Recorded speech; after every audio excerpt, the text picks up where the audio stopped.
हे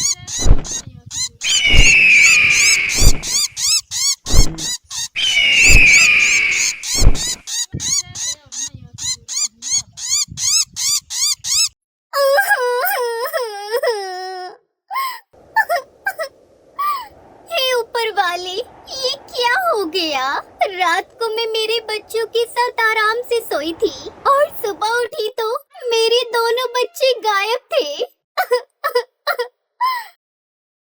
सभी पंछी टुनटुनी चिड़िया को सहानुभूति दे रहे थे। रो मत टुनटुनी बहन, रो मत। तेरा दर्द मुझसे नहीं देखा जा रहा। दोस्तों, हमें ये सब बातें जल्द से जल्द राजा जी को बतानी होंगी। सभी पंछी राजा जी के पास आ जाते हैं और उन्हें सारी बातें बता देते हैं।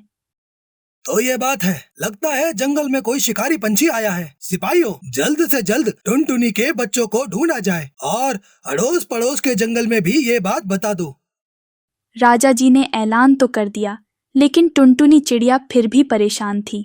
रात हो गई और सभी पंछी अपने अपने घोंसले में सतर्कता से सो गए। रात थोड़ी और गहरी हो गई। शिकारी गिद्ध फिर से जंगल में आ गया और अपना काम कर कर फिर से वापस चला गया। सुबह हो गई। रानो चिड़िया के दोनों बच्चे गायब थे। रानो चिड़िया जोर जोर से रो रही थी। उसकी रोने की आवाज सुनकर टुनटुनी, कालू और बबली मौसी वहां पर आ जाती है। अरे रानो, क्या हुआ? तुम रो क्यों रही हो? क्या बताऊं कालू, सुबह से मेरे बच्चे नहीं मिल रहे। लगता है टुनटुनी की तरह मेरे बच्चों को भी कोई उठाकर ले गया। अरे बाप रे, लगता है जंगल में कोई चुड़ैल का साया है जो सब बच्चों को अपना शिकार बना रहा है। ये बात जंगल में आग की तरह फैल जाती है। जंगल में हर तरफ खौफ का माहौल छा गया था। सभी मिलकर राजा जी के पास चले जाते हैं। लगता है शिकारी बहुत चालाक है, हमें उसे जल्द से जल्द पकड़ना होगा। आप सभी शांति बनाए रखें, जल्दी ही इस समस्या से छुटकारा मिल जाएगा। रात हो गई। सभी पंछी आंखों में तेल डालकर जाग रहे थे। सभी पंछियों ने अपने अपने बच्चे रानो चिड़िया के घर छोड़ दिए थे। ओए, लगता है सब सो गए। मुझे जल्दी जाकर अपना काम करना होगा। गिद्ध एक खाली बोरी लेकर जंगल की तरफ निकल पड़ता है। तभी बबली मौसी उसे देख लेती है। ओए गिद्ध के बच्चे, रुक, तुझे देखती हूँ, ये ले। ओए ओए ओए, मार डाला रे, मार डाला। ओए, मार डाला रे, मार डाला। सिपाहियों, पकड़ लो इस कठोर शिकारी पंछी को। ओए ओए चिड़िया, ये क्या कह रही हो? मैं तुम्हारे बच्चों को क्यों छुपाऊंगा? मैं तो खुद शाकाहारी हूँ। मैं तो यहाँ टमाटर चुराने आया था। शिकारी गिद्ध तो सुना था, लेकिन आज पहली बार टमाटर खाने वाला गिद्ध देखा है। ओए ओए, मैं सच कह रहा हूँ। पंछियों, जाने दो मुझे। सिपाहियों, जाने दो इस गिद्ध को। गिद्ध अपनी बोरी समेटकर वहां से ले जाता है। ओए ओए, इस टुनटुनी चिड़िया ने तो मुझे मार ही डाला रे। उस कमबख्त चिड़िया को तो बाद में देखूंगा। सभी पंछियों के लिए ये बड़ी ही आश्चर्यजनक बात थी। सभी पंछी अपने अपने बच्चे लेने के लिए रानो चिड़िया के घर चले जाते हैं। रानो बहन, दरवाजा खोलो, हम सब वापस आ गए हैं। रानो, अरे ओ रानो बहन, दरवाजा खोलो। टुनटुनी के एक दो बार दरवाजा खटखटाने के बाद भी रानो ने दरवाजा नहीं खोला। इस वजह से कुछ पक्षियों को दरवाजा तोड़ना पड़ता है। सभी पक्षी अंदर चले गए और उन्होंने देखा कि रानो चिड़िया घायल है। अरे बाप रे बहन, ये तुम्हें क्या हो गया? तुम्हारी ऐसी हालत किसने की? और सब बच्चे वो कहाँ हैं? अरे टुनटुनी बहन, क्या बताऊं, वो शिकारी आया और मुझे मारकर अपने सभी बच्चों को लेकर चला गया। क्या तुमने उसका चेहरा देखा? नहीं टुनटुनी बहन, उसने अपना सारा शरीर ढक लिया था। किसी को भी ये समझ में नहीं आ रहा था कि शिकारी आखिर कौन है। थोड़ी देर बाद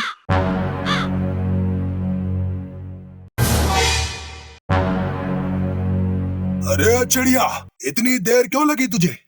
वो मैं। हाँ हाँ, अब ये बच्चा रख और कट ले यहाँ से। रानो वहां से जाने ही वाली थी। तभी राजा जी, उनके सैनिक और सभी पक्षी वहां पर आ जाते हैं। रुक जाओ, अपनी जगह से हिलने की कोशिश मत करना। लगता है इस चिड़िया ने मुझे पकड़ने का प्लान बनाया है। अब तो भागने में ही मेरी भलाई है। शिकारी चील वहां से सबकी नजरों से बचकर भागने वाला होता है। तभी राजा जी के सैनिक उसे पकड़ लेते हैं। अरे रानू, बताओ तुमने ऐसा क्यों किया? हम पंछियों ने तुम्हारा क्या बिगाड़ा था? मुझे माफ कर दो टुनटुनी, मैं ऐसा बिल्कुल नहीं करना चाहती थी। लेकिन जब उस दिन मैंने अपने बच्चों के बारे में राजा जी को बताया, राजा जी ने मेरे बच्चों को ढूंढने का ऐलान तो कर दिया, पर उनके सिपाही मेरे बच्चों को ढूंढने के बजाय एक पेड़ के नीचे सो गए। फिर मेरे पास अपने बच्चों को खुद से ढूंढने के अलावा और कोई रास्ता नहीं था, तो मैं अपने बच्चों को ढूंढने के लिए निकल पड़ी और ढूंढते ढूंढते चील की गुफा की तरफ चली गई। तभी एक चील वहां के पेड़ पर बैठा हुआ था। उसने मुझे देखा और कहने लगा, ओ चिड़िया, तुम्हें तुम्हारे बच्चे मिले या नहीं? तुम्हें पता है तुम्हारे बच्चे मैंने चोरी किए हैं और अब मैं उन्हें खाने वाला हूँ। नहीं नहीं चील भाई, मेरे बच्चों को छोड़ दो। उसके बदले में आपको जो चाहिए मैं आपको ला कर दूंगी। ठीक है, लेकिन उसके बदले मुझे तुम जंगल के सारे बच्चे खाने को ला कर दोगी, ठीक है? क्या कहा तुमने? मैं ऐसा नहीं कर सकती। मैं अपने दोस्तों को धोखा नहीं दे सकती। अच्छा, जब तुम्हारा बच्चा गायब हुआ था तो कौन आया था तुम्हारे बच्चों को ढूंढने? क्या किसी ने तुम्हारी मदद की? चील की ये सब बातें सुनकर मैं उसके बहकावे में आ गई। फिर मैंने दूसरे ही दिन टुनटुनी बहन का बच्चा चुराया और आज जब सबने मुझ पर विश्वास रखकर अपने बच्चों को मेरे घर पर छोड़ा तो फिर मैंने खुद को ही घायल कर दिया और सभी बच्चों को चील को सौंप दिया। तुमने जो किया वो अपने बच्चों के लिए किया, लेकिन शिकारी चील का पता लगते ही तुमने सब बातें राजा जी को बता दी होती तो आज ये नौबत नहीं आती। अरे ओ चील, मुझे मेरे बच्चों को सौंप दो। तेरे बच्चों को तो मैं कब का खा चुका, पागल पंछी। हे ऊपर वाले, ये मैंने क्या कर दिया? रो मत रानो, होनी को कौन टाल सकता है। राजा जी शिकारी पंछी को जेल में डाल देते हैं। तो दोस्तों, आपको हमारी कहानी कैसी लगी? अगर आपको इसका अगला पार्ट देखना है तो हमें कमेंट में जरूर बताएं और लाइक, शेयर, सब्सक्राइब करना ना भूलें। ये कहानी शिमला जंगल की है। उस जंगल में बहुत सारी चिड़िया रहती थी। उसी जंगल में टुनटुनी नाम की चिड़िया थी। टुनटुनी चिड़िया अपने पति बंटी कबूतर के साथ एक पेड़ पर रहती थी। उसी जंगल में कालू कौवा रहता था। वो बहुत ही दुष्ट कौवा था। जब भी कोई पक्षी अंडा देता था तो कालू कौवा छुपके से जाकर अंडा चुरा लेता था और नीचे फेंक देता था, जिससे कि अंडा फूट जाता था। सारे पक्षी कालू कौवे से बहुत परेशान थे। एक दिन की बात है, टुनटुनी चिड़िया अपने पति बंटी कबूतर से कहती है, सारे पक्षियों के अंडे कालू कौवा चुरा कर ले जाता है या तो फिर उन्हें वही घोंसले में फोड़ देता है और मैं नहीं चाहती कि मेरे बच्चे पैदा होने से पहले ही मर जाएं। तुम चिंता क्यों करती हो टुनटुनी? मैं तुम्हारे संग हूँ ना। देखता हूँ वो काला दुष्ट कौवा कैसे हमारे अंडों को चुरा कर लेके जाता है। और देखना, जल्दी हमारी गोद में हमारे 2 नन्हे नन्हे बच्चे होंगे। कितने वर्षों की तपस्या के बाद तुम अंडे दे पाई हो। मुझे तो हर समय यही परेशानी खाई जा रही है। कुछ दिनों तक हमें अपने अंडों की बड़ी सावधानी से रक्षा करनी होगी। एक बार अंडे से बच्चे निकल आए फिर कोई चिंता नहीं, हम अपने अंडों को कुछ नहीं होने देंगे। तुम चिंता न करो और ज्यादा सोचो मत, मैं तुम्हारे संग हूँ ना। हमारे अंडों को कोई नुकसान नहीं पहुँचाएगा और देखना हमारे बच्चे भी जल्दी ही इस दुनिया में आएंगे। चलो अब मैं जंगल की ओर जा रहा हूँ, थोड़ा दाना पानी लाता हूँ। तुम अपने और अंडों का अच्छे से ध्यान रखना। ये कहकर बंटी कबूतर वहाँ से उड़ता हुआ जंगल की ओर चला जाता है। इधर टुनटुनी चिड़िया अपने अंडों की रक्षा करते हुए घोंसले में बैठी हुई सोच रही थी कि कहीं वो कालू दुष्ट कौवा वहाँ आकर उसके अंडों को न चुरा कर ले जाए। तभी वो दुष्ट काला कौआ वहाँ आता है। टुनटुनी चिड़िया उस दुष्ट कौवे को देखकर घबरा जाती है। अच्छा, तो तू अपने अंडों की यहाँ रक्षा करने बैठी है, पर तुझे क्या लगता है कि मैं तेरे अंडे को यहाँ से चुरा नहीं सकता? कालू कौवे, अगर तुम आगे बढ़े तो मैं तुम्हारा यही सर्वनाश कर दूंगी। अच्छा, तुम एक छोटी चिड़िया होकर मुझसे मुकाबला करोगी, मेरा सर्वनाश करोगी? अच्छा, मैं तो डर गया। तुझे मैं अभी सबक सिखाता हूँ। वो काला दुष्ट कौआ टुनटुनी चिड़िया पर हमला कर देता है। दोनों के बीच में काफी समय तक लड़ाई होती है। लड़ाई में टुनटुनी चिड़िया बुरी तरह से जख्मी हो जाती है और वो जमीन पर गिर जाती है। टुनटुनी चिड़िया, अब तेरे अंडों को मुझसे कौन बचाएगा? मुझसे मुकाबला करने चली थी तू, मेरा सर्वनाश करने वाली थी तू। अब क्या हुआ? खुद ही जमीन पर जख्मी हालत में पड़ी हो। देखो, कोई नुकसान मत पहुंचाना, मैं तुम्हारे आगे हाथ जोड़ती हूँ। तुम मेरे सामने कितना भी गिड़गिड़ाओ, पर मैं तुम्हारे अंडों को यहाँ से लेकर ही जाऊंगा। आज कोई तुम्हारे अंडों को मुझसे नहीं बचा पाएगा। वो काला दुष्ट कौआ टुनटुनी चिड़िया की एक नहीं सुनता और उसके दोनों अंडों को उठाकर अपने साथ लेकर चला जाता है। टुनटुनी चिड़िया उस काले कौवे के सामने गिड़गिड़ाती रही, पर उस काले कौवे को जरा सी भी चिड़िया पर दया नहीं आई। तभी बंटी कबूतर उड़ता हुआ टुनटुनी चिड़िया के पास आता है। क्या हुआ टुनटुनी, क्या हुआ? तुम रो क्यों रही हो? क्या हुआ तुम्हें? मैंने आपसे कहा था ना कि वो अंडों को यहाँ से चुरा कर ले जाएगा।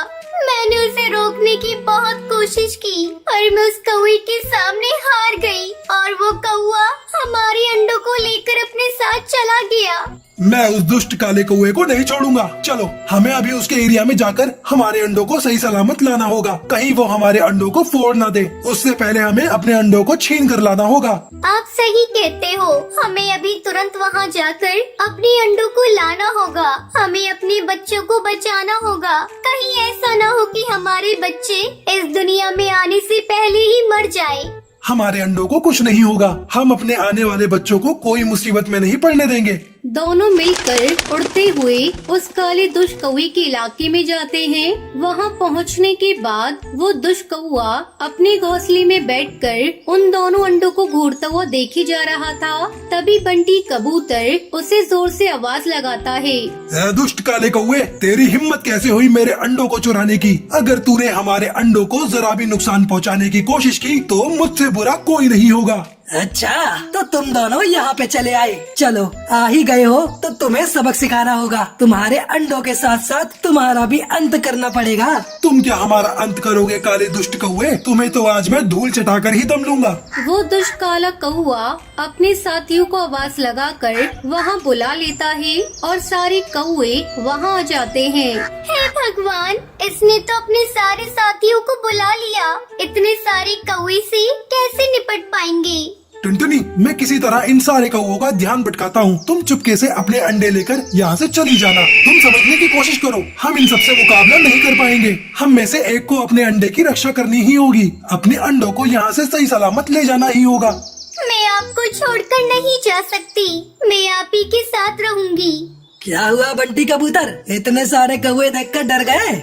तभी वो सारे दुष्ट कौवे एक साथ मिलकर टुनटुनी चिड़िया और बंटी कबूतर पर हमला कर देते हैं। सारे दुष्ट कौवे उन दोनों को बुरी तरह से जख्मी कर देते हैं। दोनों के शरीर से इतना खून बहने लगता है कि उनसे खड़ा भी नहीं हुआ जाता। दोनों जख्मी हालत में वहीं गिर जाते हैं। क्या हुआ बंटी, हवा निकल गई?